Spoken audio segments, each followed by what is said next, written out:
Hello everybody, today I have a HVAC video for all of you.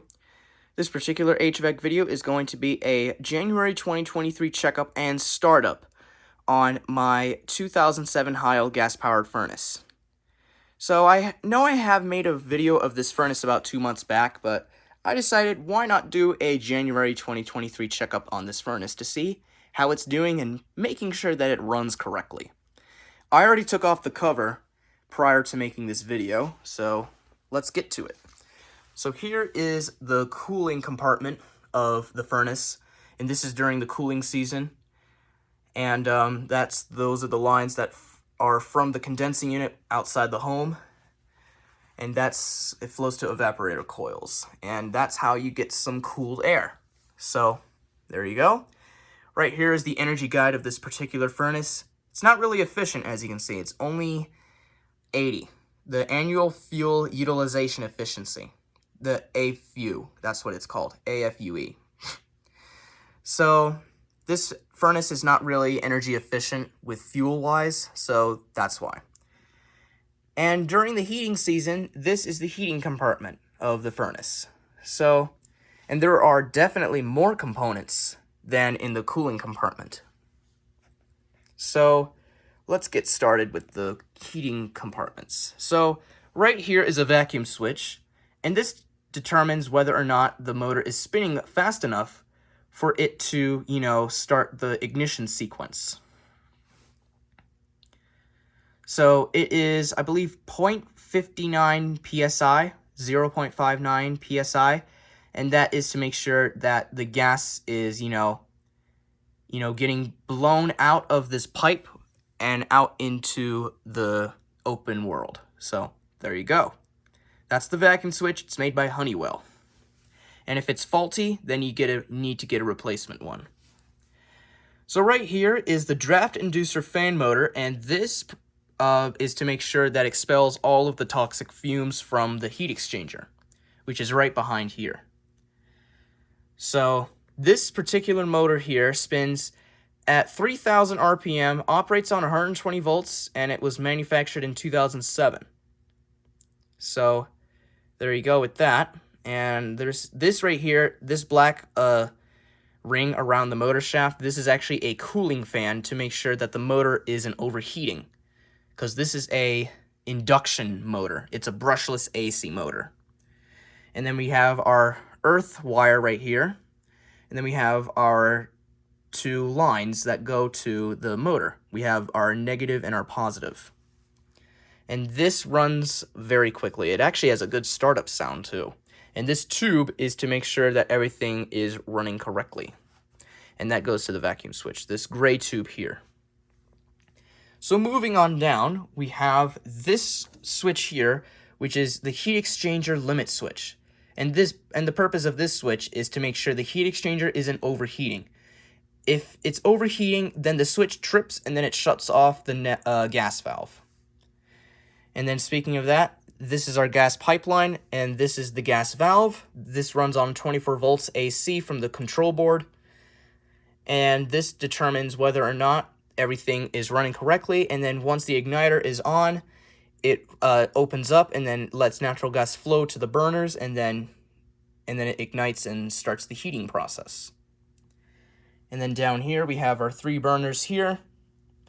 And moving on down, we have this switch here. This is the flamed rollout limit switch.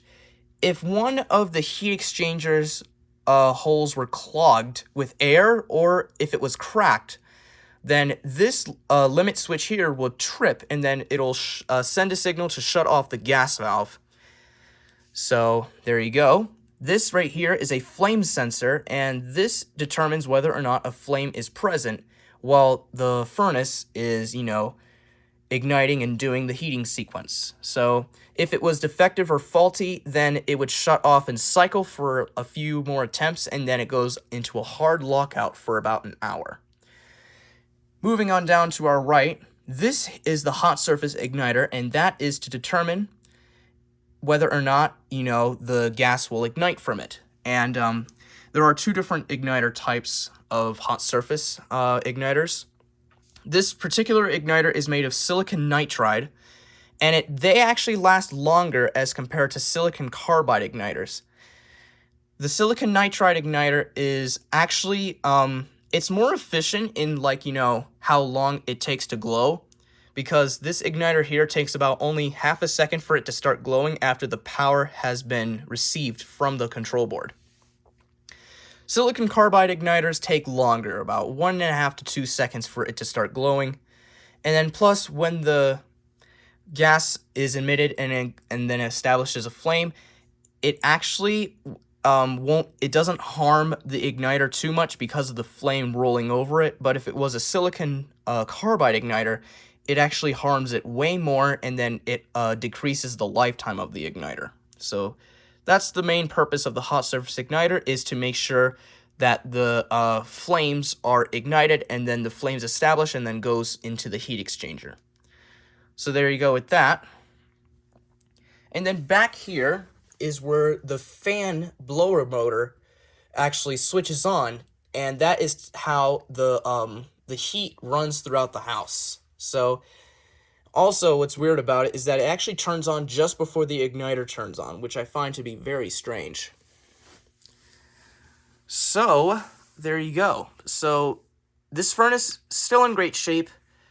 So, I guess it's time for us to do a startup of the furnace. So, I'll be right back once the furnace has been turned on.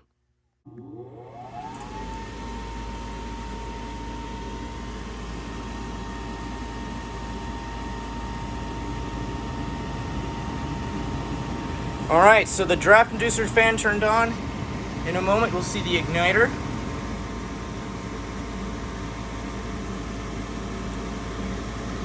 As you can see, it's glowing very brightly. And now, in a few moments, the gas valve opens and then the flames start to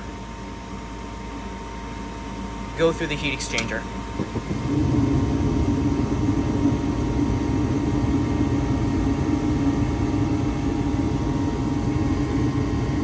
And when the flames are established from the igniter, you have to make sure that you have blue flames without any yellow tips. Because if the flames start to dance or cause a rollout, or if the flames are orange, then you know you have a cracked heat exchanger. And now the blower fan turned on, and now it's pumping heat throughout the house.